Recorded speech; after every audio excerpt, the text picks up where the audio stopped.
Puji Bapak Yahweh, kita melanjutkan pengajaran orang pilihan ya. Kita sudah sampai dalam kitab Kejadian pasal 34. Dan kita akan baca Kejadian 34 ini ayat 1 sampai ke 5 aja ya. Tapi nanti saudara baca semua ya. Kejadian 34 ayat 1 sampai 5 dan supaya bacaannya sama kita baca serta apa yang tertulis di depan. Kita baca bersama 3, 4. Dan Dina anak perempuan Lea yang telah dia lahirkan bagi Yakub pergi untuk mengunjungi anak-anak perempuan negeri itu. Maka Sikem anak Hemor orang Ewi raja negeri itu melihatnya, lalu membawanya dan menidurinya dan mencemarinya.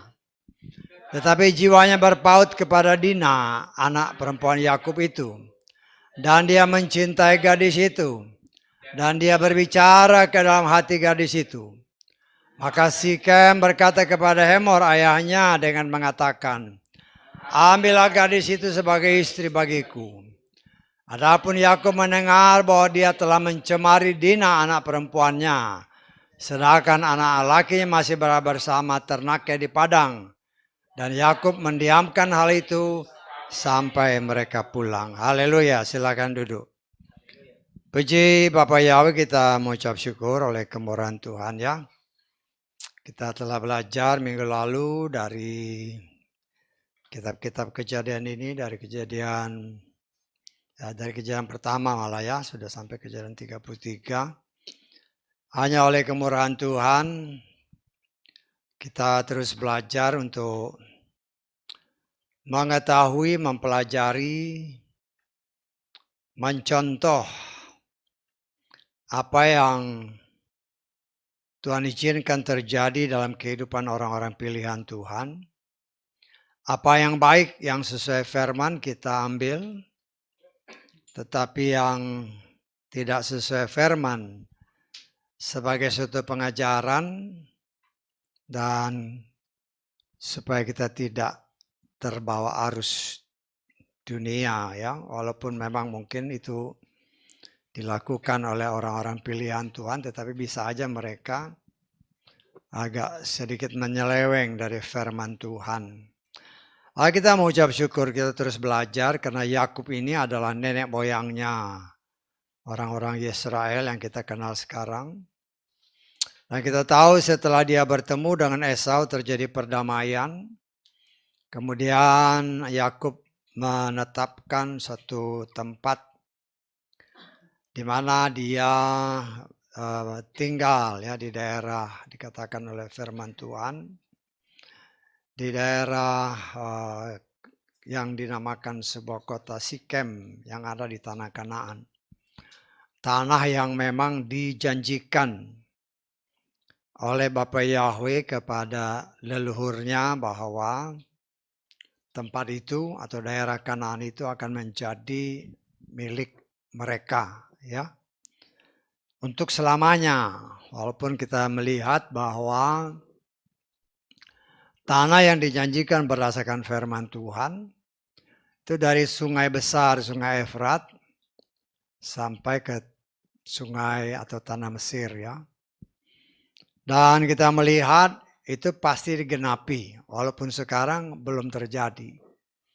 Tapi kita melihat bahwa waktunya akan semakin dekat, dan semua yang dikatakan oleh firman Tuhan itu pasti terjadi. Dan saya menafsirkan bahwa itu pasti digenapi ketika 1000 tahun kita memerintah bersama Yeshua ya, dengan ibu kotanya Yerusalem ya. Nah, kita bersyukur ya, kita sedang belajar ya. Kita sedang belajar betapa luar biasa kehidupan orang pilihan Tuhan. Orang pilihan Tuhan itu kita menyadari tidak lepas dari permasalahan dalam hidup. Ya, permasalahan demi permasalahan dari nenek moyang mereka, katakanlah dari Abraham. Permasalahan dan pergumulan Tuhan izinkan terjadi. Tetapi kita juga melihat permasalahan Tuhan izinkan terjadi, tetapi pembelaan Tuhan pun dinyatakan bagi orang pilihan. Dan karena itu kita patut mempelajarinya, supaya kita yang juga sama-sama hidup di tengah dunia ini, kata firman Tuhan sebagai seorang pendatang, kita pun tidak terlepas dari permasalahan dan tantangan, ya. Tetapi kita melihat semua itu bagian daripada ujian-ujian yang Tuhan izinkan terjadi, pencobaan-pencobaan yang Tuhan izinkan terjadi. Dan kalau kita dalam menghadapi segala macam tantangan pencobaan itu ternyata didapati teruji, ya. Teruji artinya bisa menghadapi semua itu sebagaimana kehendak Tuhan. Kita memang sudah teruji di dalam menghadapi semua tantangan dan pencobaan yang Tuhan izinkan terjadi. Ya, tentunya kita mengharapkan sesuatu, ya. Sesuatu, karena ini janji Tuhan. Kalau kita lihat di dalam Yakobus pasal 1 ayat 12. Ini berlaku bagi orang pilihan baik dahulu sampai sekarang. Berbahagialah orang yang tabah menanggung pencobaan. Karena, perhatikan, apabila telah teruji, dia akan menerima apa? Mahkota kehidupan. Yang telah dijanjikan, yang telah Tuhan janjikan kepada mereka yang mengasihi Dia. Jadi ini pengharapan kita. Mahkota kehidupan apabila kita sebagaimana apa yang sedang kita pelajari, di mana orang pilihan pun menghadapi tantangan dan pencobaan. Tetapi apabila kita berhasil atau dinyatakan oleh Tuhan kita teruji, ya bukan oleh manusia, ya. Tuhan yang menguji kita, dan kalau kita dinyatakan teruji, artinya menang dalam pencobaan-pencobaan yang Tuhan izinkan terjadi, maka ini janjinya. Mahkota kehidupan, ya. Dan itu memang yang kita imani, karena kita memang mengimani kelak kita akan bersama dengan Dia sampai selamanya, ya.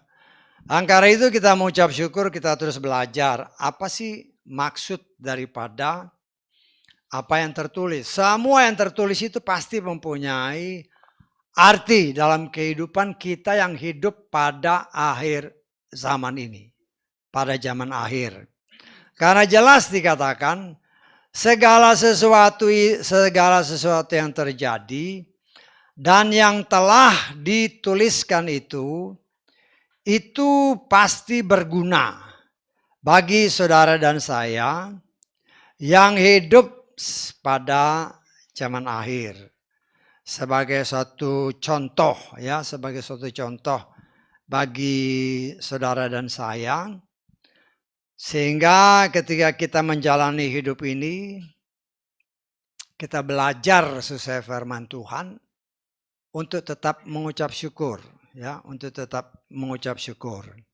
Karena semua yang Tuhan izinkan itu tertulis untuk kita pelajari, terus kita contohi apa yang mereka lakukan yang sesuai kehendak Tuhan. Tapi yang nggak sesuai itu sebagai pelajaran, jangan kita mencontohinya. Setangkap, ya.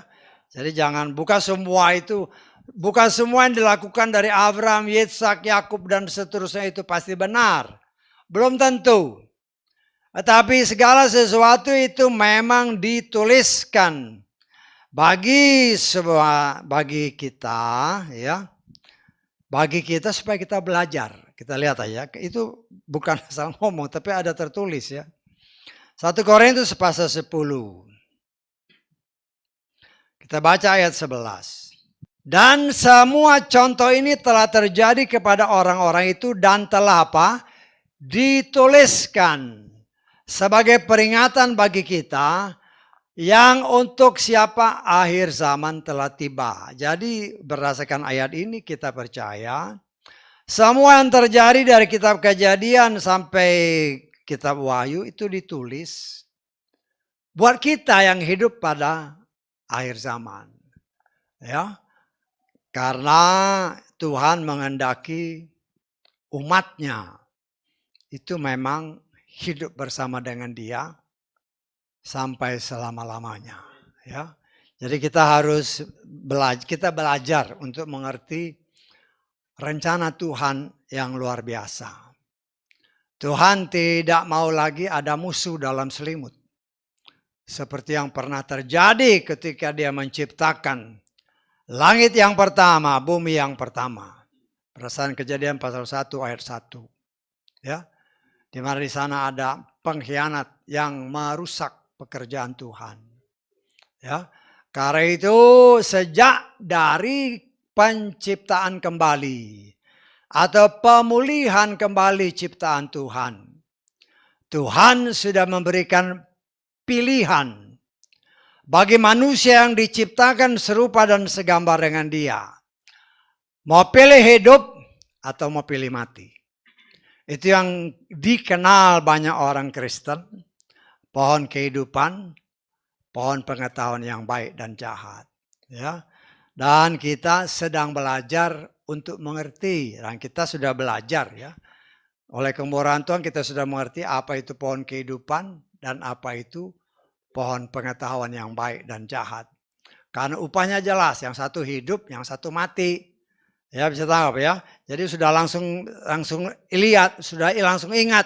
Kalau hidup itu pasti dari Tuhan, mati itu kalau pilih setan. Ya.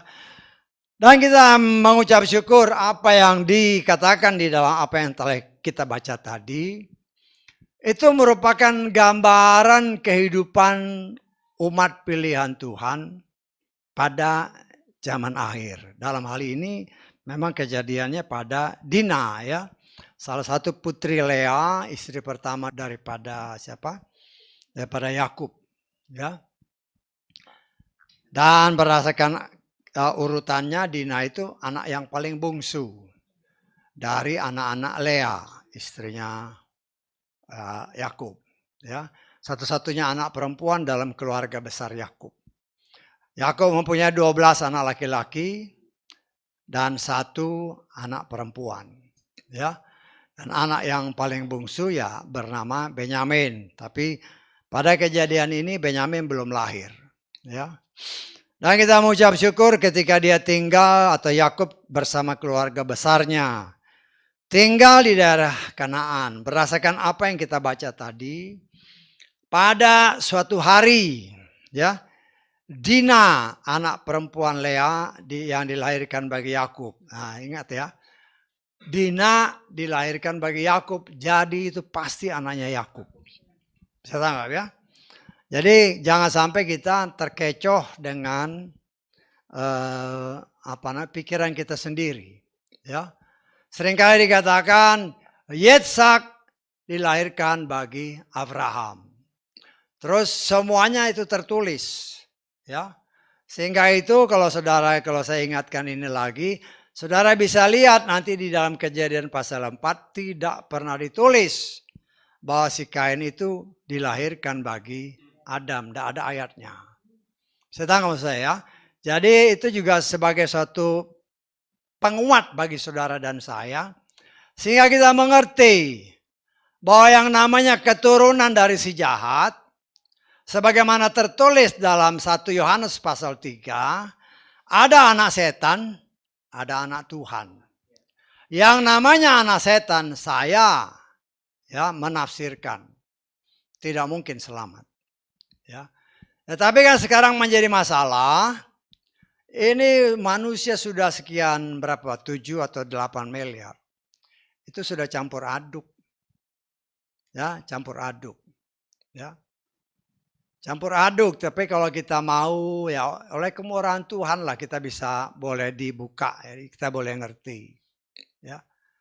Bagaimana mungkin dari satu orang, dari Adam, firman Tuhan berkata, dari Adam yang satu orang ini lahirlah seluruh penduduk muka bumi. Logikanya secara medis, logika ya, secara kita kan pakai logika boleh. Seharusnya kalau itu bapaknya satu, kalau bapaknya satu, lo anaknya paling sedikit mirip semua. Lo enggak? Ya. Tetapi yang kita lihat sekarang, kita sudah berbicara tentang darah, darahnya sudah macam-macam kan. Harusnya kan satu darah. Betul enggak? Seharusnya secara medis, secara logika, darahnya hanya satu. Katakanlah kalau si Adam itu darahnya O, si Hawa kan pasti O. Karena Hawa ini kan diambil dari Adam. Lo terus anak-anaknya, ya pasti juga kita bisa tafsirkan ya O semua. Tetapi dari mana darah A, darah B, dari AB dan O? Itu harus jadi tanda tanya besar. Kemudian yang kedua, kalau bapaknya Adam katakanlah warna kulitnya putih. Dari mana itu orang kulit hitam, kulit merah, kulit kuning, segala macam. Dari mana? Itu harus jadi pertanyaan besar. Walaupun yang mungkin yang saya katakan ini banyak orang tidak pernah berpikir sampai sana. Karena terus terang saya tidak pernah baca buku yang pernah mengulas masalah ini ya. Tidak pernah ada. Kalau Adam itu katakanlah kulitnya ya kulit bule-bule lah gitu kan. Lo dari mana kulit hitam, kulit merah, kulit kuning dari mana? Kulit kayak kita ini campur aduk dari mana? Dan itulah yang saya percaya dan saya menafsirkan. Itu pekerjaan setan. Yang memang mau merusak pekerjaan Tuhan. Dahulu dia sudah berhasil melakukannya ketika dunia yang pertama diciptakan. Tetapi kemudian Tuhan pulihkan kembali. Setelah dipulihkan, dia berhasil menipu si Hawa. Tapi kita melihat itulah pekerjaan Tuhan yang tidak habis-habisnya. Untuk terus memurnikan kembali umat Tuhan. Karena sesungguhnya sebagaimana tertulis, Bapa Yahweh menghendaki semua orang selamat. Selamat ya. Tetapi kita harus lihat sebagaimana yang tertulis. Bapa Yahweh itu setia kepada firman-Nya. Orang itu hanya bisa selamat kalau dia percaya Yeshua. Karena Yeshua itu firman. Firman itu adalah jalan, kebenaran dan hidup. Tetapi yang terjadi adalah, ya itulah yang saya tafsirkan. Karena ada anak Tuhan, ada anak setan, jelas tertulis dalam kitab 1 Yohanes pasal 3. Nah, kita baca ayat 10, coba kita ulang lagi ya. Supaya sudah ngerti ya, karena ini memang firman Tuhan. Orang di luar sih bilang, oh nggak mungkin loh, ini tertulis kok. Ayat 10. Dalam hal ini anak-anak Elohim dan anak-anak si setan nyata. Setiap orang yang tidak berbuat keadilan dan yang tidak mengasihi saudaranya, dia tidak berasal dari Elohim. Saya menafsirkan kalau dia bukan berasal dari Elohim, tidak mungkin selamat. Tetapi karena sudah campur aduk darahnya, Tuhan punya cara, satu-satunya cara untuk memurnikan kembali hanya dengan firman Tuhan. Hanya firman. Saya pernah berikan contoh kan. Oh bagaimana mungkin lah. Ambil contoh yang jangan yang sulit-sulit, yang gampang aja. Kita katakan kepada orang-orang, jangan nggak usah di luar lah, katakan keluarga kita aja. Ya, Yahweh itu satu-satunya Tuhan. Banyak yang nggak percaya. Betul nggak? Saudara kan bisa tanya umpamanya keluarga nih. Ya. Hanya Yahweh dalam Yeshua sebagai Tuhan. Wah berontak. Pada itu firman. Nah firman itulah yang memisahkan. Mana yang dari Tuhan, mana yang dari setan. Yang namanya dari setan tidak bisa menerima kemurnian firman Tuhan. Nah, kita melihat di sini Dina, ya.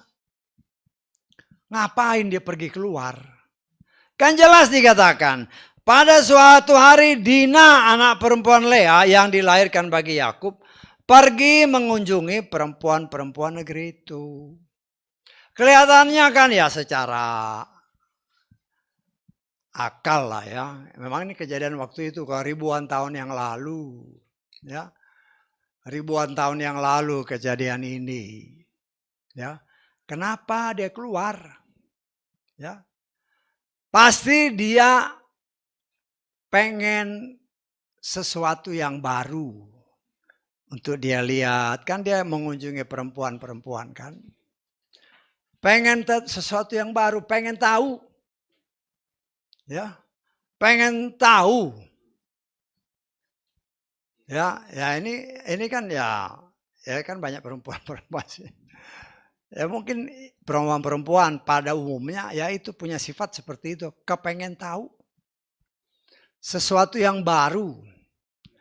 Karena Dina ini tinggal suatu tempat, ya mungkin dia merasa bosan ada di lingkungan keluarga besarnya.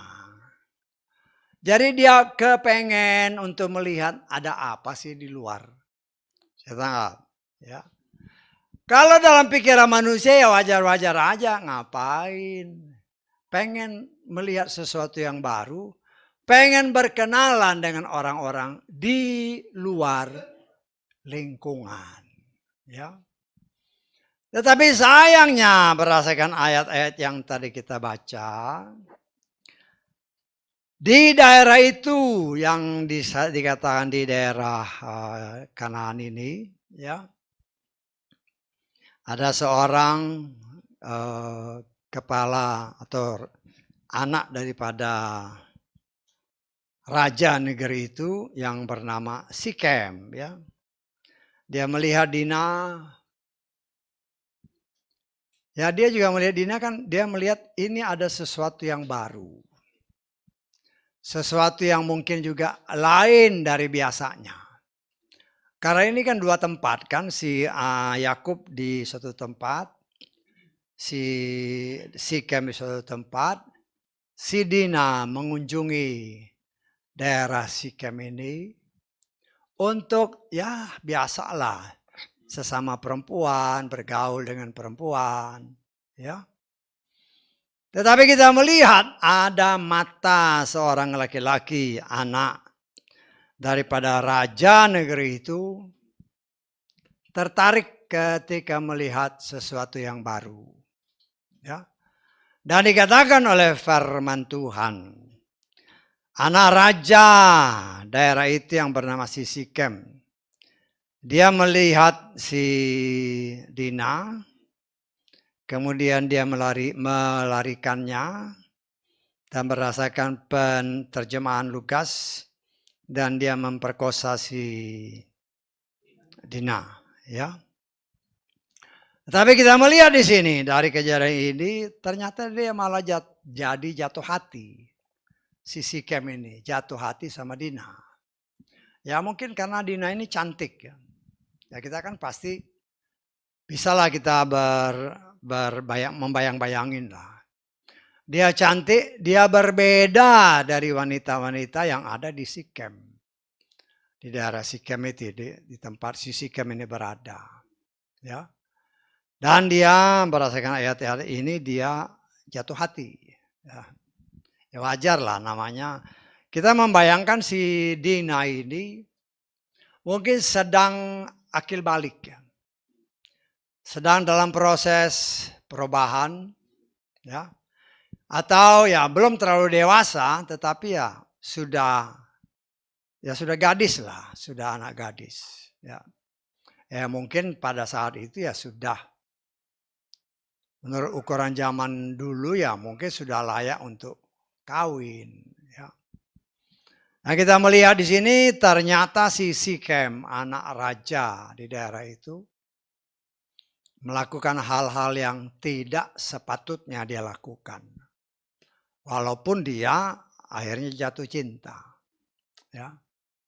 Nah, karena dia jatuh cinta maka dia meminta bapaknya si yang bernama Hemor ya untuk mengambil Dina secara resmi, meminta kepada Yakub untuk menjadi istri daripada si Sikem ini ya. Dan berdasarkan ayat-ayat, nanti saudara baca semua ya, saya hanya baca lengkap-lengkap.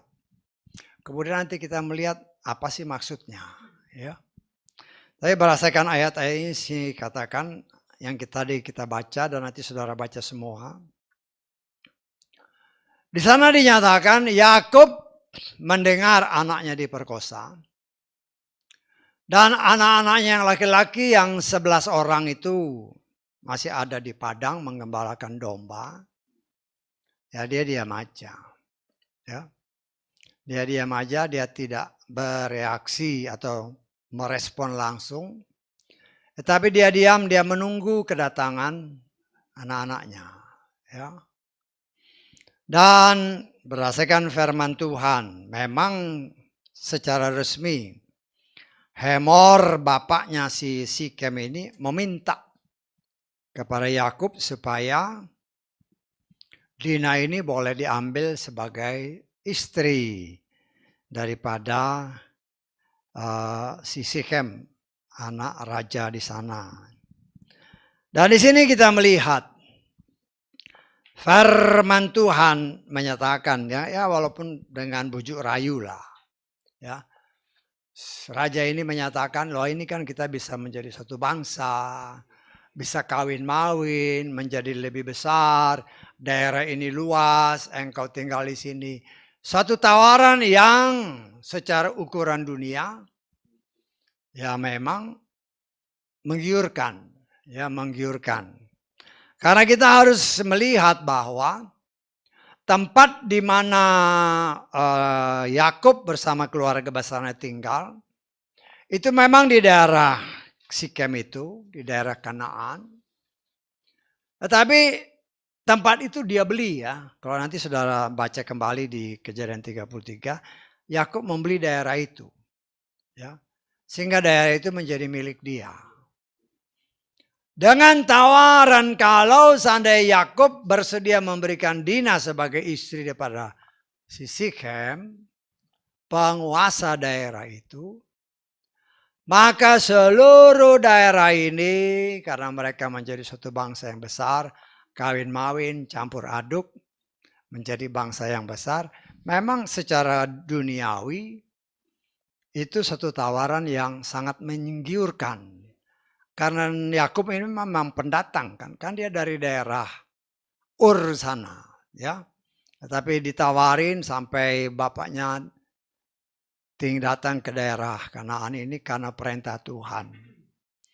Nah, di sini kita melihat saudaraku yang dikasih oleh Bapak Yahweh. Tawaran demi tawaran untuk juga mendesak keluarga ini, keluarga Yakub, supaya bersedia memberikan Dina. Bahkan dikatakan berapapun mahar yang kau minta, kita kasih.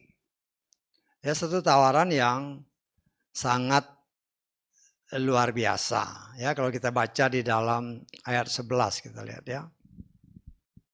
Ayat 11 dikatakan, Sikem berkata kepada ayah gadis itu dan kepada saudara-saudara lelakinya, biarlah aku mendapatkan kemurahan di matamu dan apapun yang kamu katakan kepadaku, aku akan memberikannya. Terus bebankanlah terhadapku sebanyak-banyaknya uang mahar dan bawaan, maka akan aku berikan sebagaimana yang kamu katakan kepadaku. Tetapi berikanlah kepadaku gadis itu sebagai istri. Ya. Kita melihat di sini tawaran diajukan kepada Yakub dan kakak-kakaknya Dina. Ya. Bahkan dikatakan dari ayat-ayat ini, berapapun harga yang diminta. Ya karena itu wajar ya. Pada zaman itu suatu kewajaran, suatu harga, suatu nilai seorang gadis untuk ketika dipinang oleh seorang laki-laki. Tetapi kita melihat di sini, ya, Berdasarkan ayat-ayat nanti kalau saudara baca ayat-ayat ini, walaupun tidak disebutkan, Yakub pasti kecewa, pasti marah, pasti sakit hati karena anaknya dilakukan hal-hal atau dicemari oleh orang lain. Demikian juga anak-anaknya. 11 orang kakak-kakak laki-laki si Dina. Ya. Nah, berdasarkan ayat-ayat ini, kalau kita baca seterusnya ayat 13. Lalu anak-anak Yakub menjawab Sikem dan Hemor. Ya, dengan tipu muslihat. Jadi mereka sudah merancangkan suatu tipu muslihat. Dan mereka berbicara oleh karena dia telah menodai Dina, saudara perempuan mereka. Dan berkatalah mereka kepadanya, kami tidak dapat melakukan hal ini untuk memberikan saudara perempuan kami kepada seorang yang berkulup. Karena hal itu merupakan aib bagi kami. Hanya saja, nah ini. Dengan hal inilah dapat kami izinkan bagimu, apabila kamu menjadi sama seperti kami dengan cara setiap laki-laki di antaramu disunat. Ya. Kita sudah belajar di dalam kitab Kejadian 17, ada satu perjanjian antara Bapak Yahweh dengan Bapak Abraham. Ya. Bahwa Bapak Abraham dan semua keturunannya itu harus disunat. Itu satu ketetapan sampai saat ini. Satu ketetapan ya. Yang memang harus diikuti. Kita baca aja Kejadian 17 ya. Kejadian 17 ayat ke-10. Inilah perjanjianku yang harus engkau pelihara antara aku dan engkau dan benihmu sesudah engkau. Ya, benihmu dan sesudah engkau artinya turun menurun. Setiap laki-laki dari antara kamu harus disunat. Ya, ini perjanjian Tuhan dengan Abraham dan keturunannya. Keturunannya berarti anak-anak daripada Sarah, Hagar, Ketura. Ya, ini satu perjanjian. Karena banyak orang di luar sana, ya, kalau ditanya ngapain kamu disunat, ya, jawabannya apa? Untuk kebersihan. Ya, tapi inilah sebenarnya perjanjian antara Bapak Yahweh dengan manusia. Dan kita sudah belajar berdasarkan tradisi Yahudi, ya berdasarkan tradisi Yahudi. Atau orang-orang ahli-ahli mereka, itu mereka menafsirkan. Ya, kita sudah belajar ini. Bahwa sebelum manusia jatuh dalam dosa, kulit katan itu belum ada. Masih ingat, saya sudah pernah ngajarin ini. Seorang laki-laki ya, seorang laki-laki alat kelaminnya itu berdasarkan penafsiran orang Yahudi. Sebelum mereka jatuh dalam dosa, maka kulit katannya itu belum ada. Nah, seperti yang pernah saya contohkan, ya. Mungkin kalau saudara, saya tidak tahu sekarang ini apa namanya, anak-anak muda sekarang nggak tahu. Kalau dulu-dulu kan ada cerita yang namanya cerita Pinocchio. Pernah tahu nggak cerita Pinocchio? Anak-anak sekarang saya nggak tahu. Anak-anak sekarang kan main gamenya bukan Pinocchio kan. Pinocchio itu kalau dia ngomong bohong, itu ininya manjang. Semakin bohong semakin panjang ininya. Ya, hidungnya panjang. Mungkin aja itu merupakan penafsiran dari apa yang ditafsirkan oleh orang-orang Yahudi itu. Jadi sebelum dia jatuh dalam dosa, manusia jatuh dalam dosa, kulit katannya itu tidak ada. Ini berdasarkan penafsiran Yahudi dan tradisi Yahudi. Tetapi ketika mereka jatuh dalam dosa, langsung keluar kulit itu. Karena itu sebagai umat pilihan Tuhan, yang Tuhan pilih dari keturunan Sem sampai kepada dari mulai Abraham. Sem ini kan Abraham keturunan dari Sem. Mulai dari Abraham. Perjanjian sebagaimana apa yang dikatakan dalam kitab Kejadian 17. Semua laki-laki harus disunat. Artinya ini sebagai satu penyangkalan akan semua dosa-dosa yang pernah terjadi, yang pernah dilakukan oleh leluhur kita dulu, ya. Tapi loh kok gitu bagaimana kita sekarang? Kan gitu kan. Nah, di sini kita melihat, ya. Kita lihat di dalam Galatia pasal 5. Kita baca ayat 1 dulu sampai ke 1 sampai 3 kali ya. Nah, kita baca dulu. Oleh karena itu berdirilah teguh dalam kemerdekaan yang di dalamnya Hamasya telah membebaskan kita. Dan janganlah kamu dibebani lagi dengan kuk perhambaan. Lihatlah, aku Paulus berkata kepadamu bahwa jika kamu disunat, Hamasya sama sekali tidak akan berguna bagimu. Ya, nanti saudara baca seterusnya. Oh gitu bagaimana kita? Kan gitu kan? Ya pertanyaan yang wajar. Kalau kita lihat di dalam 1 Korintus pasal 7. Kita baca ayat 19 dan 20. Kebersunatan bukanlah apa-apa. Dan ketidakbersunatan pun bukanlah apa-apa. Selain pemeliharaan perintah Elohim. Ya. Jadi yang penting itu bukan sunat ataupun tidak sunat. Tetapi sunat itu sebagai tanda perjanjian antara Bapak Yahweh dengan Bapak Abraham dan keturunannya. Itu wajib, sampai sekarang itu wajib. Tetapi di luar itu, walaupun kita tahu, katakanlah nggak usah jauh-jauh di Indonesia.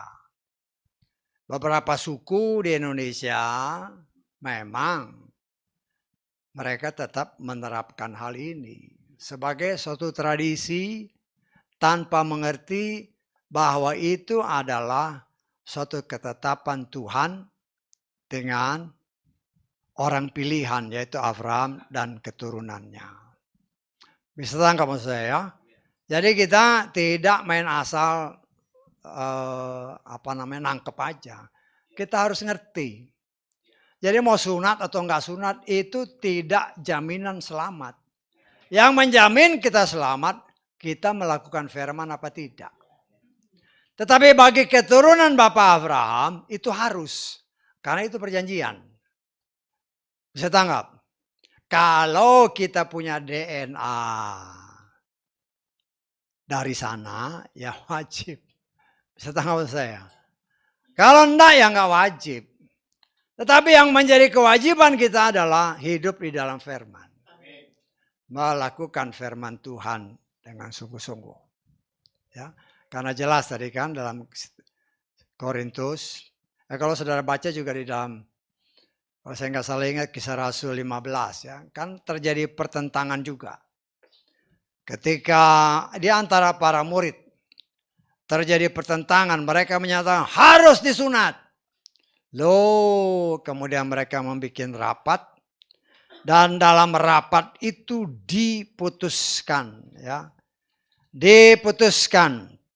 Ya, kalau nanti saudara baca, kalau kita baca panjang sekali. Nanti saudara baca aja di dalam Kisah Rasul pasal 15. Para rasul bersepakat hanya orang-orang keturunan Abraham itu memang harus disunat. Karena perjanjian leluhur ya. Tapi orang di luar itu bukan suatu kewajiban. Nah, di sini kita melihat saudaraku yang dikasih oleh Bapak Yahweh. Inilah yang ditawarkan oleh anak-anak Yakub kepada si Sikem. Tetapi dikatakan oleh firman Tuhan itu sebagai satu siasat. sebagai satu tipu muslihat. Karena biar bagaimanapun mereka dendam, mereka sakit hati karena adik perempuannya dinodai oleh Sikhem. Mungkin ya kalau seandainya tidak dilakukan hal itu tetapi dia minta secara baik-baik, ya bisa aja. Ya. Tetapi apa yang terjadi? Anak-anak Yakub merasa kemarahan yang luar biasa. Sehingga mereka membuat suatu tipu muslihat, kata firman Tuhan. Merancang kebohongan berdasarkan kitab Lukas. Ya. Dan Sikhem bersama orang tuanya setuju. Ya. Karena memang kalau kita baca di dalam banyak ayat, kalau mau jadi seperti mereka, artinya mau diterima dalam lingkungan mereka, orang Yahudi, keturunan Yakub, mereka harus disunat. Itu satu kewajiban. Ya. Budak-budak pun kalau sudah menjadi bagian dari orang Yahudi, mereka harus disunat. Dan disinilah kita melihat suatu rencana yang luar biasa. Ya, dan kita melihat di sini mereka juga pasti menyadari kalau mereka berkeras pada waktu itu, kemudian sakit hatinya ditumpahkan begitu aja, mereka melawan satu negeri pasti kalah secara perhitungan manusia. Ya. Akhirnya ya Tuhan izinkan, saya percaya Tuhan, dengan akal mereka kan nggak nanya Tuhan ini. Saya tangkap. Yakub nggak ngomong sama Bapak Yahweh ada kejadian begini. Tetapi di sinilah nanti kita belajar apa yang Tuhan izinkan terjadi, ya, sampai semua nanti yang kita akan lihat tidak ada komunikasi antara Yakub dengan Bapak Yahweh. Artinya dia nggak ngomong, dia nggak ngadu, dia tidak berdoa. Ya. Nah, di sini kita melihat anak-anak daripada si Yakub mempunyai satu siasat yang luar biasa. Dan si Sikhem bersama orang tuanya mengumpulkan semua laki-laki yang ada di negerinya. Ya, dengan bujuk rayu mereka kita bersepakat. Kalau mau kita bisa mengawini, menyerahkan anak-anak perempuan kita untuk dikawini oleh keluarga Yakub, demikian juga sebaliknya. Terjadi campur baur, kawin-mawin, kita menjadi satu bangsa yang besar. Dengan bujuk rayu yang luar biasa, karena dia raja. Dan sisi kami termasuk berdasarkan firman Tuhan orang yang termasuk dihormati dalam lingkungannya. Tawaran diterima.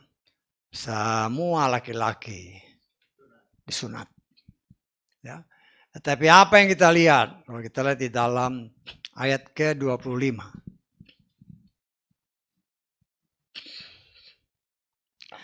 Dan terjadilah pada hari ketiga, ketika mereka sedang menderita kesakitan, dua orang anak-anak Yakub, Simeon dan Lewi, kakak Dina membawa masing-masing membawa pedangnya dan mereka masuk ke dalam kota itu dengan berani membunuh setiap laki-laki. Hemor serta Sikhem anaknya telah mereka bunuh dengan mata pedang. Lalu mereka mengambil Dina dari rumah Sikhem. Kemudian mereka pergi. Kalau dari kata-kata ini kita atau saya menafsirkan. Jadi setelah Dina dinodai, diculik, dinodai, dia nggak dikembalikan. Saya tangkap. Karena ini kan Dina diambil dari rumahnya. Berarti setelah dia dinodai, itu dia nggak dikembalikan. Saya tangkap. Ini kan ayat ini. Bisa dia ngerti maksudnya? Ya, artinya Dina disekap di situ. Kemudian kedua orang, Simeon sama si Lewi ini kan kakak kandung dari Lea. Dari Dina. Itu kan anak-anaknya Lea semua. Mereka punya rancangan yang luar biasa. Ketika semua laki-laki disunat, lagi kesakitan. Ya jangan membayangkan sunat seperti zaman sekarang. Ya. Zaman dulu main potong aja kan. Kan mungkin nggak ada obat ya, obatnya obat tradisional lah. Karena di berdasarkan firman ini mereka lagi kesakitan. Ketika mereka kesakitan, 2 orang laki-laki, kakak-kakaknya Dina. Si Simeon dan si Lewi. Mereka masuk ke kota, mereka bunuh semua laki-laki. Kemudian saudara-saudara yang 9 orang membantu. Menjara semua negeri itu. Bahkan istri-istri, anak-anak semua diambil. Dijadikan budak. Satu pembalasan yang luar biasa. Yang memang Tuhan izinkan terjadi. Ini kan mereka lakukan, mereka nggak ada ayatnya, mereka nanya Tuhan. Nggak ada ayatnya. Saya tanggap. Nah, saya mengajarkan kepada saudara, segala sesuatu itu harus tertulis ya. Oh mereka lakukan begini, pasti Tuhan. Loh nggak ada ayatnya yang menyatakan Tuhan nyuruh. Nggak ada ayatnya. Ya, artinya ini satu kemarahan yang luar biasa yang tidak bisa dikendalikan oleh anak-anak Yakub karena mereka marah adiknya dinodai oleh orang lain bahkan diculik. Tanggap ya, saya anggap ini pasti diculik. Setelah beberapa hari kemudian, kan ini diculik paling sedikit 1 minggu. Bisa tanggap maksudnya? Kan habis diculik, dinodai, kemudian baru dia minta kan. Dia minta, terus ada tenggang waktu kan. Kemudian 3 hari kesakitan, oh berarti ya saya tafsirkan at least 1 minggu. Dia ada disekap di rumahnya si Sikem. Ya, ini sesuatu yang memang secara akal manusia, ya wajar, suatu balas dendam. Apalagi pada zaman itu kan. Pada zaman itu kan yang ada adalah hukum, ya kalau boleh saya katakan, ya hukum rimba, siapa yang kuat dia menang. Tapi kita melihat di sini memang Tuhan izinkan itu terjadi. Sehingga seluruh negeri yang di bawah si Hemor raja itu dimusnahkan oleh anak-anaknya Yakub. Ya, 11 orang. Melawan berapa ratus orang kita nggak tahu. Bahkan mungkin ribuan orang dia bunuh. Ya, sebagai satu ungkapan kemarahan. Karena adik mereka diculik dan dinodai. Ya, suatu pembalasan yang menurut mereka ya wajar-wajar aja. Tapi kita melihat di sini ya firman Tuhan menyatakan Yakub juga ya berkata kepada at least kepada 2 anaknya. Kita lihat dalam ayat 30. Nanti saudara baca semua ya. Saya akan lengkap-lengkap karena nanti kita melihat apa yang Tuhan mau. Berkatalah Yakub kepada Simeon dan kepada Lewi. Kamu telah menyusahkan aku dengan membusukkan aku di antara penduduk negeri ini. Di antara orang Kanaan dan di antara orang Feris. Dan aku ini hanya sedikit jumlahnya. Apabila mereka bergabung melawan aku, maka mereka memukul aku dan aku akan dibinasakan. Aku dan seisi rumahku. Artinya kita bisa bayangkan, mereka kan kelompok yang masih kecil. Jumlah orang ya. Hanya Yakub dengan 11 anak laki-lakinya yang katakan sudah mulai dewasa. Ya. Ya mungkin ada bujang-bujangnya. Artinya jumlah mereka relatif sedikit dibandingkan dengan penduduk negeri yang ada di daerah Kanaan. Ya memang bukan hanya itu, daerah Kanaan itu kan cukup luas. Ada negeri ini, negeri ini, negeri ini. Ya. Kalau mereka bergabung sesuai dengan apa yang dikatakan oleh Yakub, mereka bisa habis. Tetapi itulah yang saya katakan Tuhan izinkan itu terjadi dan kita bisa melihat.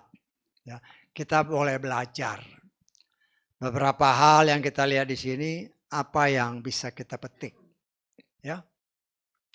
Pasti ada sesuatu yang berguna yang Tuhan mau perlihatkan bagi saudara dan saya. Dikatakan oleh firman Tuhan, Dina anak perempuan Lea yang dilahirkan bagi aku, pergi mengunjungi anak-anak perempuan. Jadi Dina perempuan mau mengunjungi perempuan. Ya, suatu hal yang wajar. Ya, mau berteman. Terus apa artinya buat kita? Kan gitu. Yang hidup pada akhir zaman. Ingat, berkali-kali diingatkan bahwa ya, perempuan itu biasanya dilambangkan sebagai gereja. Sebab dilambangkan sebagai gereja umat Tuhan. Ya. Dan ini kita mencoba lihat apa sih maksud Tuhan bagi kita yang hidup saat ini. Dan inilah gambaran gereja orang pilihan. Dina ini orang pilihan. Gereja orang pilihan, gereja Tuhan, orang pilihan Tuhan. Ya. Yang merasa mungkin jenuh dalam lingkungannya. Saya tanggap. Jenuh dalam lingkungannya. Mau mengunjungi gereja lain. Saya tanggap. Mau melihat gereja lain gimana sih supaya pandangannya luas.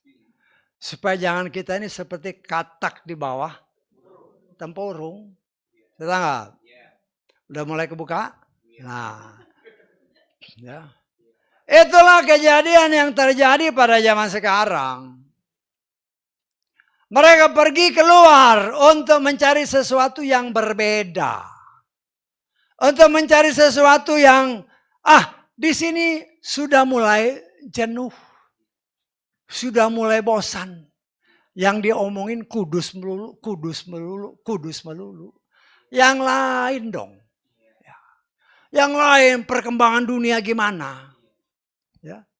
Sehingga jangan heran apabila di tempat-tempat lain memang yang dibicarakan bukan janji Tuhan. Yang dibicarakan bukan lagi 66 kitab. Tetapi yang di luar dari 66 kitab. Dan kita sudah belajar minggu kemarin kan. Diingatkan lagi.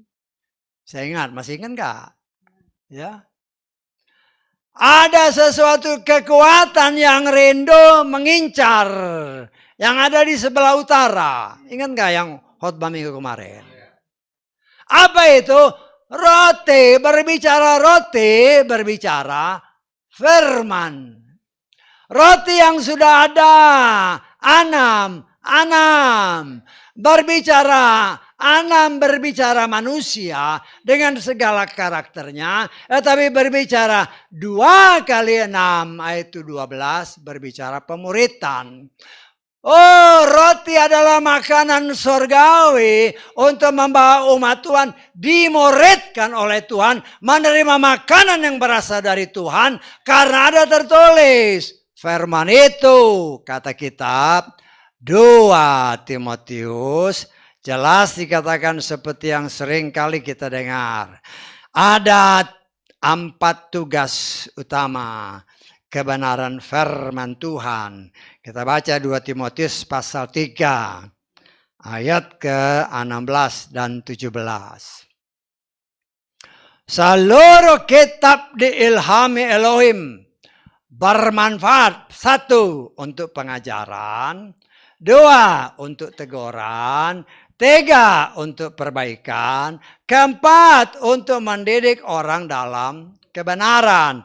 Sehingga manusia Elohim yang diperlengkapi untuk setiap pekerjaan baik dapat apa? Menjadi sempurna. Itu guna firman Tuhan. Itulah guna ada meja roti. Tetapi si setan, merasakan yang sudah diajar minggu lalu, kalau lupa bisa di rewind kembali dengan apa yang direkam. Dia taruhlah roti yang lain. Tumpukan roti yang lain. Yang kita sudah dibuka lagi kemarin, 6 roti, tambah lagi roti yang asing. 6, 6. Dan secara nyata kita melihat banyak orang yang mengakui. Bahkan mengklaim, kita bukan tergantung dari 66 kitab. Loh, bacalah tentang tabernakel dengan sungguh-sungguh. Ya. Karena 66 kitab itu sebagaimana yang dinubuatkan baik di dalam kitab dalam meja roti, juga ini lambang gereja. Lambang gereja adalah kaki Dian. Kaki Dian adalah gereja. Saya tidak bicara sinagog ya. Sinagog itu beda dengan gereja. Karena apa yang ditulis dalam kitab Wahyu pasal 1 ayat 20 dan kita lihat aja Wahyu pasal 1 ayat 20 kita lihat. Rahasia ketujuh bintang yang telah kau lihat pada tangan kananku dan ketujuh kaki pelita emas itu. Perhatikan, ketujuh bintang itu adalah malaikat-malaikat ketujuh gereja. Dan ketujuh kaki pelita yang telah kau lihat adalah apa? Ketujuh gereja. Jadi gereja itu lambangnya kaki Dian, bukan salib. Ini dulu tadinya salib, kita buka, ganti. Karena ini sesuai firman. Ya, ini sesuai firman. Ketujuh bintang, ketujuh pelayan-pelayan Tuhan yang ditempatkan Tuhan berdasarkan zamannya yang sudah pernah saya terangkan jelaskan di sini. Dan gereja atau malaikat yang pertama itu pasti orang Yahudi yaitu Paulus. Ya. Dan kita hidup dalam zaman gereja yang ketujuh, gereja terakhir, gereja Laodikia. Semua yang terjadi dari gereja pertama, gereja Efesus, sampai gereja ke-6, numpuk semua di gereja ke-7. Semua roh-roh yang mencemari 6 gereja pertama, numpuk di gereja yang ke-7. Roh Nikolaus, roh Bileam, roh Isabel, numpuk semua. Dan itu memang kenyataan terjadi. Kita diulangi lagi, kemarin sudah disinggung-singgung sedikit-sedikit. Kita sudah belajar. Ya. Bukan lagi Tuhan yang diagungkan, tetapi pelayan Tuhan yang diagungkan. Bukan Tuhan yang diagungkan, tapi gereja ini, gereja ini, gereja ini. Itulah pengajaran Nikolaus. Ya. Kalau nggak ada duit, saya nggak melayani. Nah, itu Bileam. Roh mata duitan. Ya. Nah, kalau roh Isabel, udah tahu kan? Banyak orang yang nentang, padahal ada tertulis. Perempuan itu jangan ngomong. Loh, itu bukan kata saya. Kan itu tertulis. Kita belajar apa yang tertulis, apa yang dikatakan oleh 66 kitab. Karena itu jangan tambah dengan kitab yang lain, 6 kitab yang lain. Ya. 6 kitab yang lain yang mencoba untuk menggugurkan apa yang ada di dalam 66 kitab. Kita lihat di dalam 1 Korintus pasal ke-14 ayat 34. Para istri dalam gereja-gereja kamu, biarlah mereka apa? Berdiam diri, karena tidaklah diizinkan bagi mereka untuk berbicara. Sebaliknya tunduk sebagaimana pula Torah mengatakannya. Sayangnya, ada juga yang mengajarkan itu ada sejarahnya. Loh, ini jelas-jelas Torah mengatakan, ya, saya sudah mengajarkan kepada saudara ada tertulis Tidak ada seorang pun orang Lewi yang Tuhan perintahkan untuk melayani di tabernakel perempuan. Tidak ada ayatnya. Saya tanggap. Ya. Ingat yang menulis ini itu Paulus, ahli Torah. Ahli Torah. Ya terserah orang mau melakukan apa enggak. Saya memang menyadari. Apalagi kalau perempuannya pintar khotbah, ada urapan. Lah, ya enggak jadi masalah. Tapi jangan sampai apa yang tertulis dalam kitab Matius pasal 7 ayat berapa 18 dan seterusnya. Oh Tuhan, aku berkhotbah demi namamu, aku menyembuhkan orang demi namamu, aku membangkitkan orang mati demi namamu. Apa yang dikatakan Yesua? Enyahlah engkau, aku tidak kenal kamu. Loh, siapa itu? Ya pasti pelayan Tuhan. Ingat ya, Tuhan itu tidak berubah dahulu, sekarang, sampai selamanya. Kata Ibrani, kita lihat Ibrani pasal 13 ayat ke-8. Kita lihat ya. Yesua Hamasya tetap sama. Kemarin, hari ini, sampai selamanya. Siapa Yesua? Yesua adalah firman. Firman itu tetap sama. Dahulu, sekarang, sampai selamanya. Kenapa? Karena firman itu adalah pribadi Tuhan sendiri. Dia setia kepada firman-Nya. Walaupun banyak orang tidak setia, tetapi dia tetap setia kepada firman-Nya. Loh, ini yang seringkali juga saya ingatkan, banyak orang yang memplesetkan sehingga tidak menafsirkan firman Tuhan secara benar. Kita lihat 2 Timotius pasal 2 ayat 13. Ini yang seringkali diplesetkan orang ya. Jika kita tidak setia, dia tetap setia. Biasanya cuma sampai situ. Kalau saya nggak setia, Tuhan tetap setia. Walaupun saya nggak setia, Tuhan tetap setia. Loh, salah menafsirkan. Ya. Siapa itu? Kita lihat. Karena dia tidak dapat menyangkal dirinya. Siapa itu dia? Dia itu firman. Firman itu dirinya sendiri. Kita tidak setia sama firman, dia tetap setia sama firman. Saya tanggap. Loh, kita belajar untuk mengerti bahwa apa yang dikatakan kitab Wahyu yang diberikan Yesua kepada rasul yang dikasih yaitu Yohanes, ini loh rahasia gereja. Karena dia secara khusus berbicara kepada 7 gereja yang semuanya ada di luar Israel. Bukan sinagog ya. Kalau sinagog itu beda. Sinagog itu punya selain, ya apalagi sekarang mereka kan belum percaya Yesua. Sebagian besar belum percaya Yesua. Mereka melulu hanya Torah, ditambah dengan tulisan-tulisan rabi, nabi, dan segala macam. Tetapi dikatakan dalam kitab Wahyu tadi, gereja, yaitu saudara dan saya. Kita sudah pernah belajar kan apa arti gereja. Masih ingat gak? Ya. Masih ingat kan gereja itu apa?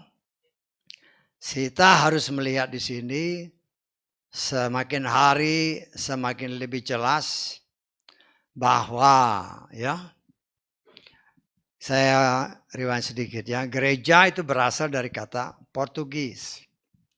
Igreja. Yang artinya kawanan yang dikumpulkan oleh seorang gembala. Bahasa Portugis. Tetapi dalam bahasa Yunani gereja disebut eklesia. Eklesia ini tadi dari 2 kata. Ek artinya keluar. Kaleo artinya memanggil. Dan saya lebih cenderung dengan bahasa Yunani ini. Memang gereja adalah Orang-orang yang dipanggil keluar dari lingkungan dunia untuk dibersihkan oleh Tuhan melalui firman-Nya, karena Tuhan sudah mempersiapkan langit yang baru, bumi yang baru, hanya untuk orang yang benar-benar Dia pilih, sehingga nanti di tempat yang baru itu tidak ada lagi pengkhianat seperti yang pernah terjadi dahulu. Saya tangkap. Nah, kita melihat di sini apa yang terjadi. Banyak umat pilihan Tuhan ya mulai gatel kupingnya kalau dengar tentang harus kudus, harus kudus. Ya. Banyak jangan begini, jangan begini. Loh, itu memang tertulis. Itulah bagian cara Tuhan memisahkan kita dari semua yang bukan berasal dari Dia.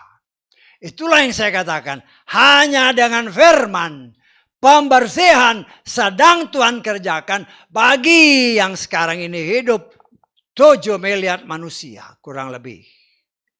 Yang sudah campur aduk, ada DNA Tuhan dan ada DNA setan.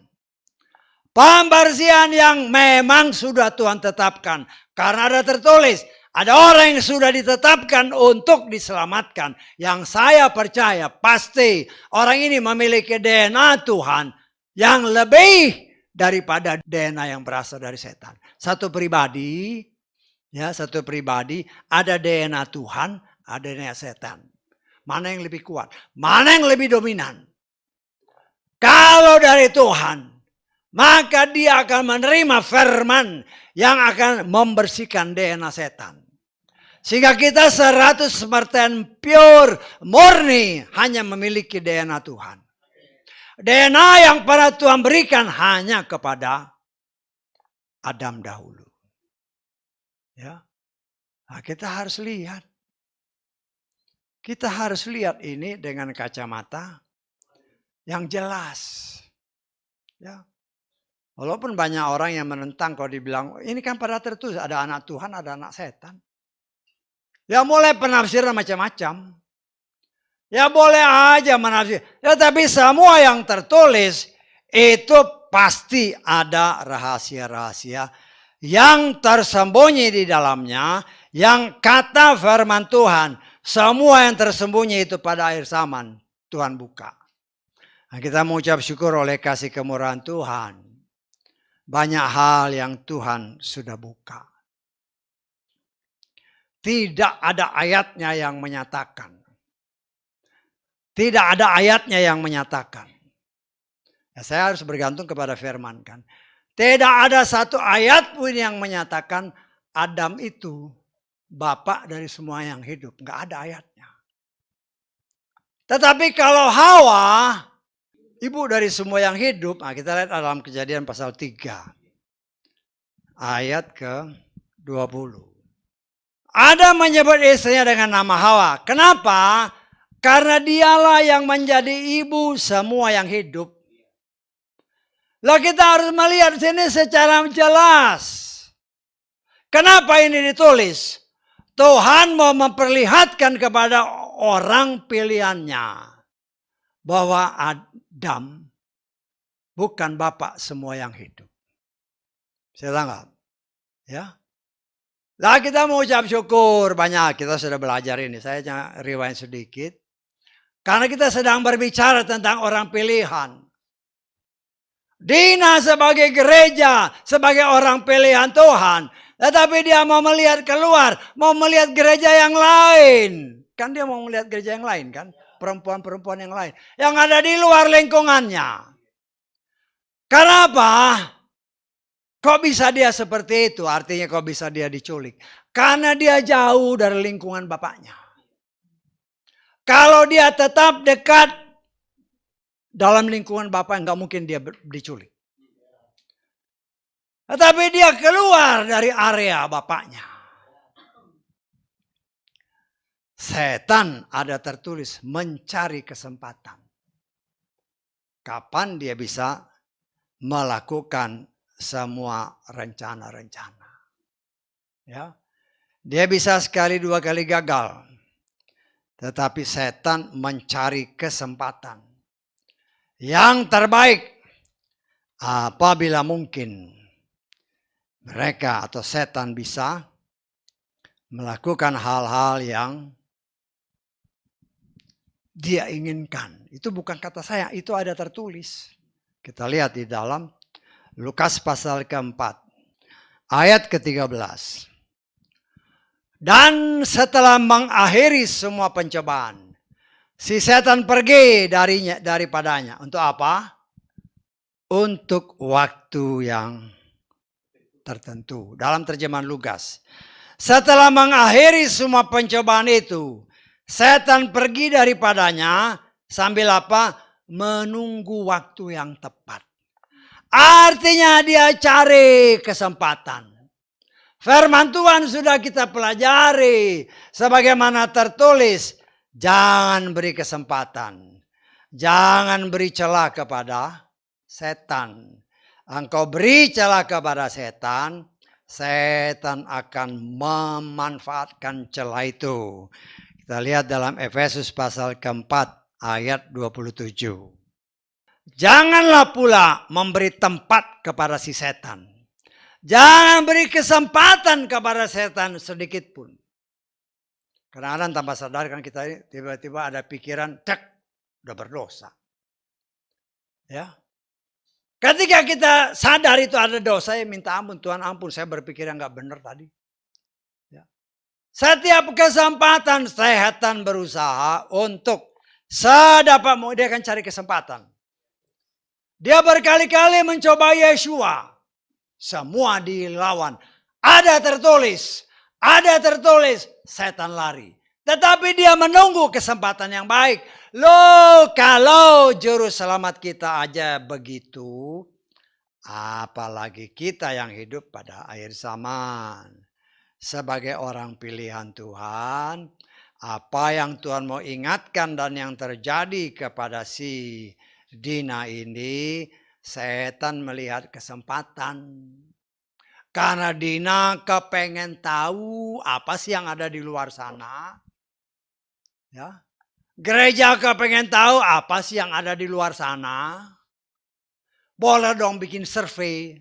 Istilah kerennya kan, survei keluar. Ya. Survei keluar loh, di sana banyak jemaatnya. Ada apa? Loh. Kita melihat saudaraku yang dikasih oleh Bapa Yahweh. Dan itulah yang terjadi.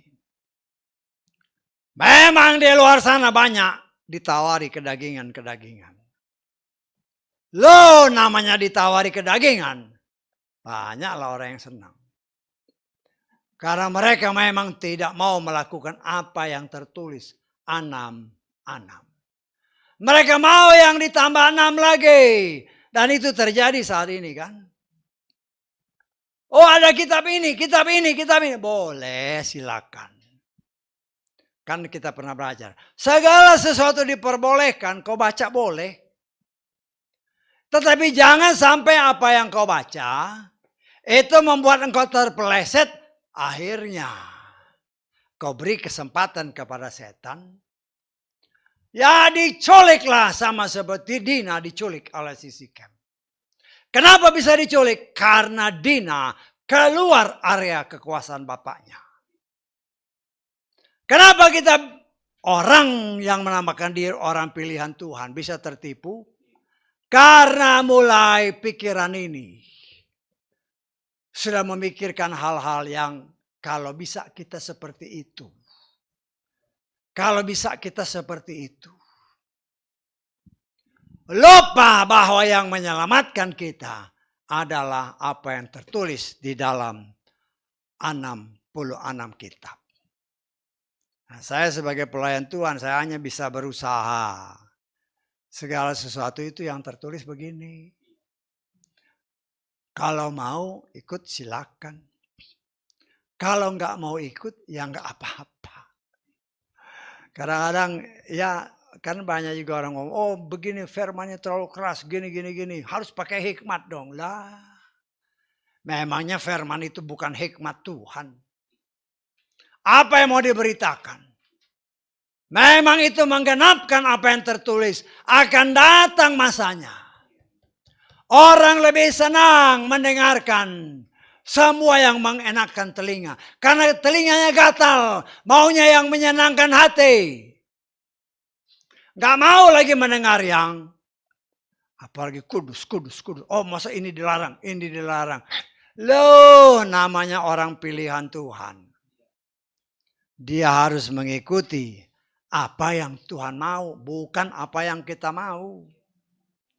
Tetapi gereja yang memiliki roh Bileam, coba untuk mengikuti apa sih maunya. Apa sih maunya orang banyak. Biar mereka datang banyak. Ya. Biar mereka dengar. Akhirnya mulai menyeleweng dari firman.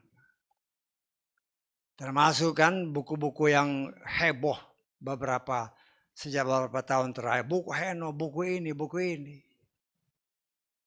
Udah jelas-jelas bukunya menyeleweng, tetap aja diikuti. Diperjualbelikan dengan sangat luar biasa.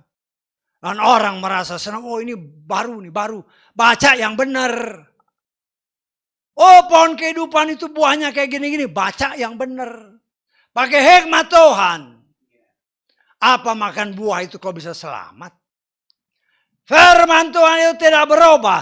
Keselamatan atau kehidupan itu hanya dari Tuhan, bukan dari buah. Bukan dari buah. Kita mengucap syukur ya. Saya mengucap syukur Tuhan berikan saya keberanian menyatakan. Siapa yang terima ya puji Bapak Yahweh. Karena kan dari buku-buku itu juga makan buah ini biar selamat. Kok makan buah kok selamat?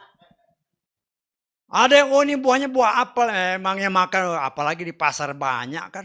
Kalau memang buah apel itu bikin kita hidup, beli aja bertonton, makan setiap hari buah apel. Tetapi itulah tipuan-tipuan si jahat. Karena tidak puas dengan anam, tambah lagi.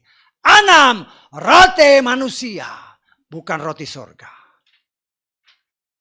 Yang dalam kenyataannya memang mulai menyeleweng dari Torah yang sudah Tuhan tetapkan.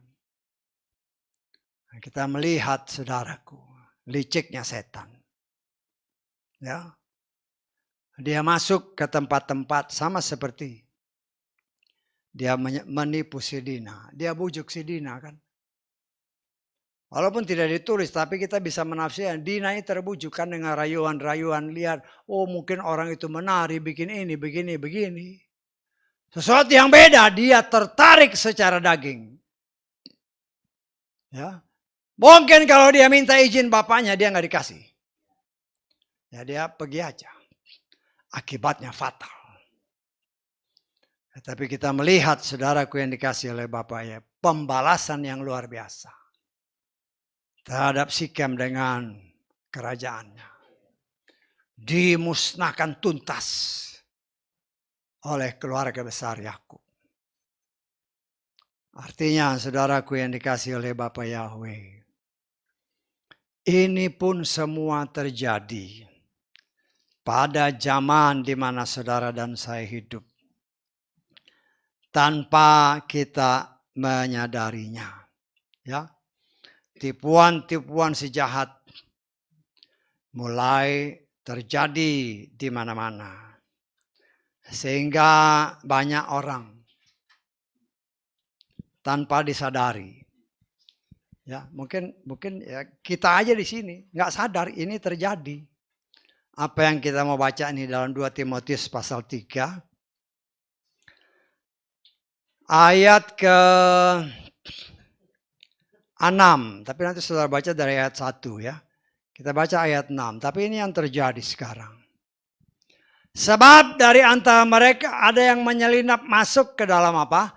Rumah-rumah sambil memikat wanita-wanita bodoh yang syarat ditimbun oleh dosa karena dikuasai oleh berbagai keinginan.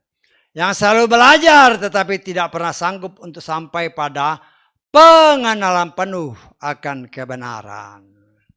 Ya, kenapa saya bilang pelajaran bagi kita? tanpa sadar. Siapa yang masuk ini? Ya kita akui, yang setiap hari saudara pegang sekarang apa? HP. HP, apa yang dibaca kitab suci. Menyelenap masuk ke gereja, berbicara wanita, berbicara gereja. Kalau sudah pegang HP, lupa semua. Lupa doa, lupa baca firman. Setan tahu ini mengenakan daging. Nah, kita harus berhati-hati. Memang teknologi berusaha membuat manusia itu nyaman dalam segala hal. Tapi jangan sampai teknologi itu membuat kita lupa bahwa saudara dan saya diciptakan untuk Bapa Yahweh dalam Adonai Yeshua Mashiach. Ya. Jangan sampai kita terlena dengan adanya peralatan-peralatan. Itu kan masuk ke rumah. Jelas kan? Masuk ke rumah. Apa yang masuk ke rumah? Ya televisi, ya HP, ya komputer, semua masuk ke rumah. Kalau sudah di depan itu, lupa segalanya. Nah, kita belajar di sini bahwa apa yang ditulis ribuan tahun yang lalu terjadi sekarang dan itu digenapkan sehingga banyak orang kalau sudah duduk menikmati itu dia lupa apa yang tertulis. Ingatlah akan hari Sabat, kuduskanlah itu. Beribadahlah kepada Tuhan dengan hormat dan takut. Wah, ibadahnya lama. Saya sering, ibadahnya lama. Tapi kalau di mall dari pagi sampai malam gak lama. Loh, itu kenyataan. Lebih senang di luar sama seperti Dina. Bosan kalau di rumah. Itulah karakter Dina yang ada pada gereja akhir zaman ini. Mau melihat situasi di luar, akibatnya fatal. Dia dinodai. Tetapi kita melihat saudaraku yang dikasih oleh Bapa Yahweh. Memang Tuhan mengizinkan itu terjadi. Tapi apa yang kita lihat? Ya, kemarahan daripada kakak-kakaknya si Dina. Itu memang bisa berakibat yang tidak baik. Karena itu firman Tuhan mengajarkan kepada saudara dan saya. Ya. Janganlah kita marah. Karena kemarahan itu bisa membawa kita kepada kejahatan. Kalau kita marah kan, emosi kan. Emosi akhirnya bisa mengatakan yang enggak benar. Bisa melakukan yang tidak benar, bahkan bisa membunuh. Seperti yang dilakukan oleh kakaknya si Dina. Kita lihat dalam Mazmur 37 ayat 8. Redakanlah amarahmu dan tinggalkanlah kemarahanmu. Jangan marah sehingga apa? Melakukan kejahatan. Karena emosi yang meluap-luap, yang tidak terkontrol dari kakak-kakaknya Dina. Secara manusia memang wajar. Tetapi firman Tuhan mengajarkan kepada saudara dan saya. Kalau kita marah, kuasai diri. Redakanlah amarahmu. Ya. Redakan artinya kita yang harus bisa kuasai. Ada tertulis kuasai dirimu. Kuasai dirimu. Dan jadilah tenang. Supaya apa? Supaya kita bisa berdoa. Meredakan kemarahan. Karena kalau kemarahan ini terus meluap sampai meledak. Biasanya yang rugi kita sendiri. Kita sendiri. Itulah yang seringkali kita lihat kejadian-kejadian. Perkawinan orang yang menamakan diri orang Kristen sekalipun. Bisa berantakan. Karena apa? Kemarahan, emosi yang tidak bisa terkendali. Tetapi kita belajar sebagaimana apa yang dikatakan oleh firman Tuhan. Yakub memang kecewa dengan anak-anaknya. Ya. Walaupun kecewanya ya karena dia juga takut. Kalau semua orang ini menyerbu kita, dia bisa habis. Karena orang ini kan punya sekutu-sekutunya. Tapi di satu sisi yang lain kita melihat bahwa kita belajar ada hal-hal yang harus kita petik. Kalau kita pun bisa marah seperti kakak-kakaknya Dina. Tetapi ada tertulis ya bahwa segala pembalasan itu sebenarnya bukan hak kita. Kita lihat dalam Ulangan pasal ke-32. Ayat ke-35. Ulangan 32 ayat 35. Hakulah dendam dan pembalasan. Pada waktunya kaki mereka akan tergelincir sebab hari malapetaka mereka sudah dekat. Dan perkara pekan disiapkan segera datang bagi mereka. Artinya kalau kita lihat ayat ini, pembalasan itu adalah hak Tuhan. Ya. Ketika kita mencoba mempraktekkan apa yang Tuhan katakan, redakan amarahmu. Datang sujud di bawah kaki Tuhan. Ketika kita merendahkan diri, maka Tuhan melihat hati kita. Dia tahu kita mungkin dihina, diejek, dimaki, direndahkan. Tetapi ketika kita datang mengadu kepada Bapa kita, maka dia akan melakukan ini. Jangan balas kejahatan dengan kejahatan.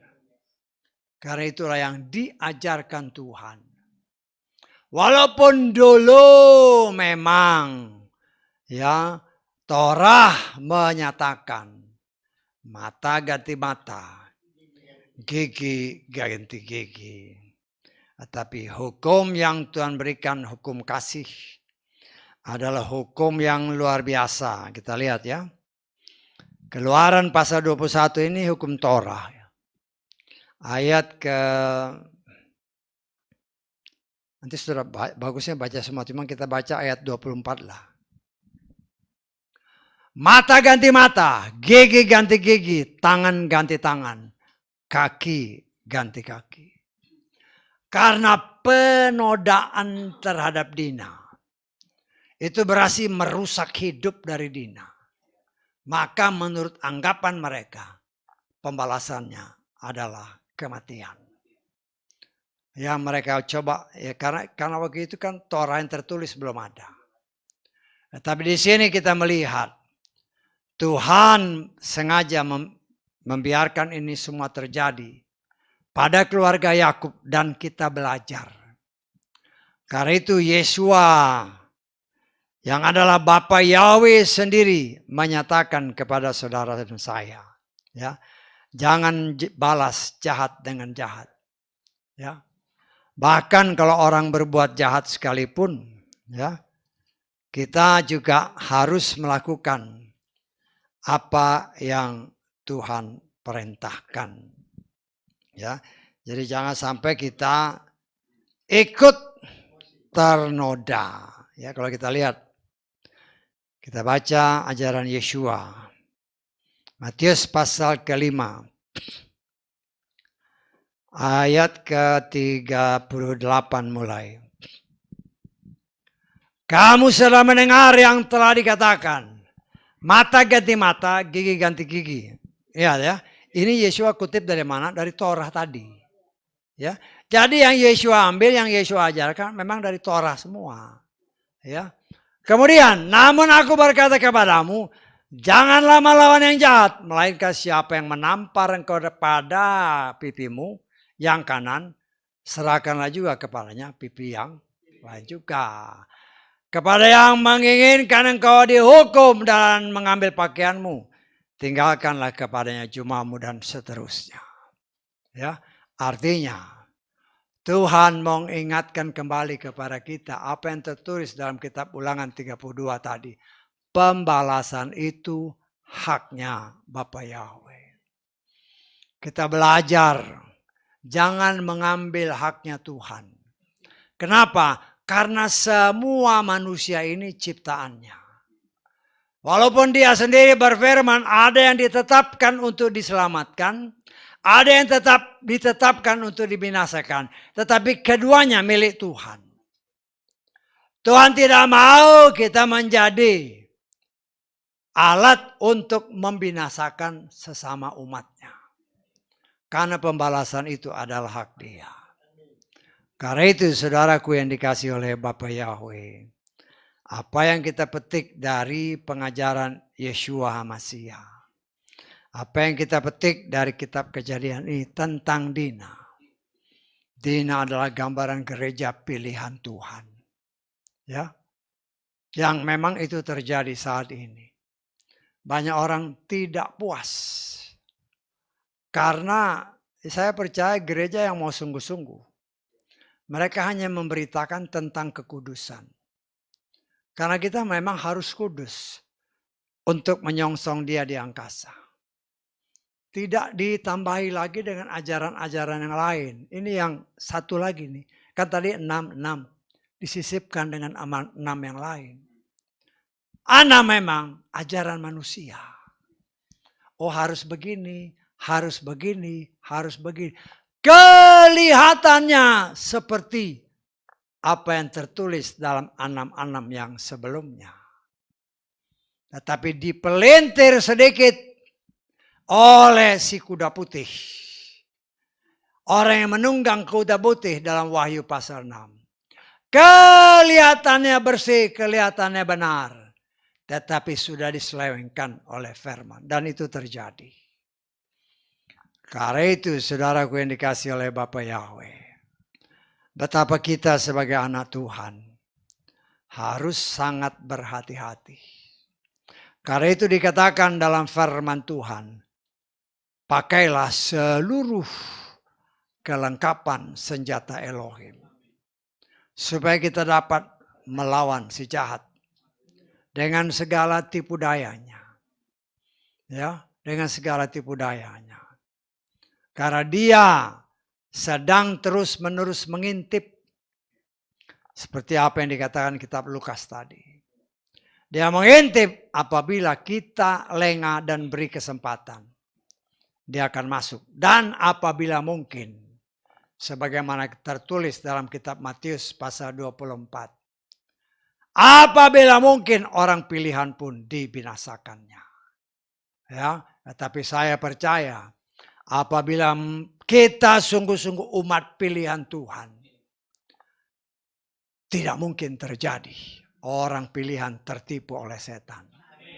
Saudara dan saya ada orang-orang pilihan Tuhan. Mari, ya, jangan lengah, jangan mau ngelihat keluar, tapi lihatlah kepada Bapa Yahweh. Dialah satu-satunya akan membawa kita untuk berjalan di dalam jalan yang memang sudah dia tetapkan.